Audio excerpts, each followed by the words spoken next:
Saya tegas bahwa saya adalah warga negara Indonesia.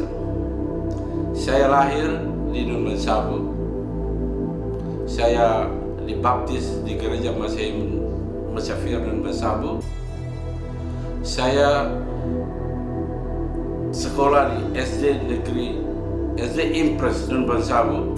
Setelah tamat, saya mengikuti pendidikan di SMP Negeri 1 Kupang. Setelah tamat SMP Negeri 1 Kupang, saya masuk ke Semian Negeri Kupang.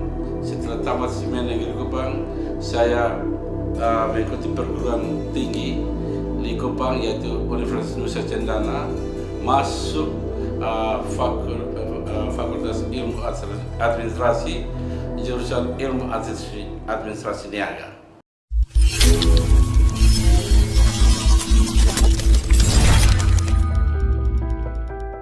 Tinggal selangkah lagi, sosok Orien Rivukore bakal dilantik menjadi Bupati Sabu Raijua. Sayangnya, di tengah gegap gempita kemenangan, media sosial dihebohkan dengan isu status kewarganegaraannya. Sosok yang biasa disapa Ama Ori ini ternyata masih menjadi warga negara Amerika berdasarkan penelusuran Bawaslu setempat. Pada 22 Januari 2021, Kedutaan Besar Amerika Serikat di Jakarta menjawab permohonan penjelasan yang diminta Ketua Bawaslu Sabu melalui email. Isi email tersebut menginformasikan bahwa Orien Patriot Rivukore adalah benar warga negara Amerika. Anehnya, di tanah air, Orien juga memiliki KTP Indonesia. Kartu tanda penduduk inilah yang disinyalir dijadikan sebagai modal untuk memenuhi persyaratan menjadi calon bupati kala itu. Yah, begitulah karut-marutnya urusan kewarganegaraan di negeri ini. Namun terlepas dari silang sengkarut urusan administrasi dan hukum yang kini menjadi wewenang Polda NTT, kali ini Ilmupedia.id tertarik menyoroti sesuatu yang belum diketahui banyak orang, bahkan terkesan sangat rahasia. Apakah itu? Hal ini terkait dengan sinyal keterlibatan Orien dalam organisasi rahasia dunia yang dikenal dengan nama Freemason.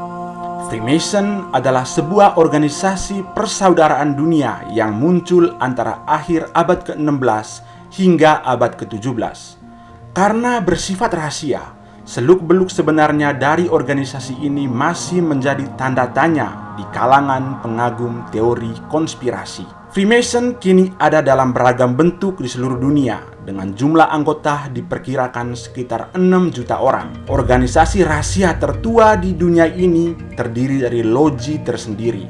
Hampir setiap negara mereka memiliki loji-loji yang mandiri. Loji adalah sebutan bagi perkumpulan anggota di level bawah, ya semacam cabang atau anak cabang dari organisasi ini. Organisasi Freemason sebenarnya tidak mempunyai pusat. Setiap negara mempunyai organisasi yang berdiri sendiri. Hal ini berbeda dengan pemberitaan yang beredar bahwa organisasi ini berpusat di Amerika. Sekalipun demikian, setiap organisasi Freemason dimanapun akan mempunyai nomor pendirian dan berhubungan satu dengan yang lainnya. Freemason juga mempunyai master tertinggi yang mengkoordinasikan seluruh gerakan Freemason di dunia. Orien, sebagaimana dilansir dari pegiat literasi.com, adalah salah satu master Freemason di Amerika. Wah, hebat juga ya. Padahal jika ditelisik dari asalnya, Orien hanyalah sosok yang lahir di sebuah pulau terpencil di NTT. Pulau itu adalah Sabu Raijua yang berbatasan dengan Australia. Kita kembali ke Freemason. Di Indonesia, kehadiran Freemason dikenal melalui pendirian Loji Bintang Timur di Menteng, Jakarta Pusat. Saat ini gedung itu dipakai sebagai gedung Bappenas RI. Dulu gedung ini dikenal masyarakat luas sebagai gedung setan karena sering dikira sebagai tempat pemanggilan setan para anggota Mason. Jika ditelisik lebih jauh, sebenarnya kehadiran Freemason di Indonesia sudah dirintis sejak lama, yakni pada tahun 1762. Hal itu terungkap dalam buku karya Dr. T.H. Stevens, seorang sejarawan Belanda. Dalam bukunya berjudul Tarekat Mason Bebas dan Masyarakat di Hindia Belanda dan Indonesia tahun 1764 sampai dengan 1962, banyak memaparkan tentang gerakan dan tokoh-tokoh Freemason di Indonesia. Sederet nama terkenal di antaranya Sultan Hamengkubuwono VIII, Purbanegara, Sumitro Kolopaking, Paku Alam VIII, Cokro Hadikusumo, Dr. Rajiman Wedioningrat, Dr. Tengku Mansur, dan banyak pengurus organisasi Budi Utomo. Tak hanya itu, Raden Sukami Sostrodihardjo, ayahanda Soekarno, presiden pertama Indonesia, disebutkan sebagai salah satu anggota Freemason. Hal itu diungkapkan Ridwan Saidi dalam diskusi sejarah di kanal YouTube Macan Idealis. 13 orang itu termasuk Raden Sukemi. Raden Sukemi, Ayahnya bapaknya Bung Karno. Bapaknya Bung Karno. Wow, tokoh Freemason. Tokoh Freemason. Sukami merupakan seorang guru lulusan Quick School atau sekolah guru di Probolinggo dan pernah mengajar di beberapa kota di Jawa Timur. Ayah Soekarno sendiri adalah sosok yang memiliki pemikiran terbuka. Hal ini juga sejalan dengan misi utama kelompok Freemason. Organisasi ini bukan merupakan organisasi agama dan tidak berdasarkan teologi apapun. Tujuan utamanya adalah membangun persaudaraan dan pengertian bersama akan kebebasan berpikir dengan standar moral yang tinggi. Lalu, mungkinkah lolosnya Orien sebagai calon bupati dan terpilih menjadi bupati oleh mayoritas masyarakat Sabu karena didukung oleh Freemason? Apakah ia didukung oleh PDIP karena kakek Megawati juga adalah tokoh Freemason? Lalu, apakah Megawati juga seorang Freemason? Soekarno sendiri memang beberapa kali bertemu dengan tokoh-tokoh Freemason di Indonesia. Theo Stephens menyebut pertemuan Bung Karno dan pengurus besar Freemason terjadi pada 9 Maret 1950. Tokoh Freemason bermaksud memperkenalkan tarekat mereka kepada sang kepala negara.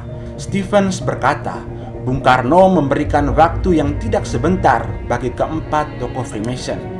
Namun sebagaimana dilansir CNN Indonesia, pengamat kemasonan Sam Ardi mengatakan justru Bung Karno lah yang menginisiasi pertemuan di Istana Negara itu. Menurut Sam, Bung Karno hendak mengkonfirmasi kabar-kabar negatif yang dilekatkan kelompok masyarakat tertentu pada tarekat kemasonan di Indonesia. Sekitar 3 tahun usai tatap muka di Istana Negara, yakni pada tanggal 13 Januari 1953, Stephens menyebut Bung Karno kembali bertemu dengan pegiat tarekat kemasonan. Stephens hanya merinci bahwa pengurus tarekat menangkap kesan Presiden Soekarno bersimpati dengan perjuangan kemasonan. Namun fakta lain kemudian menampik kedekatan Bung Karno dengan Freemason. Sang proklamator mengeluarkan peraturan penguasa perang tertinggi nomor 7 tahun 1961. Isinya melarang aktivitas loji agung Freemason di Indonesia. Bung Karno beralasan asas dan tujuan lembaga-lembaga tersebut tidak sesuai dengan kepribadian Indonesia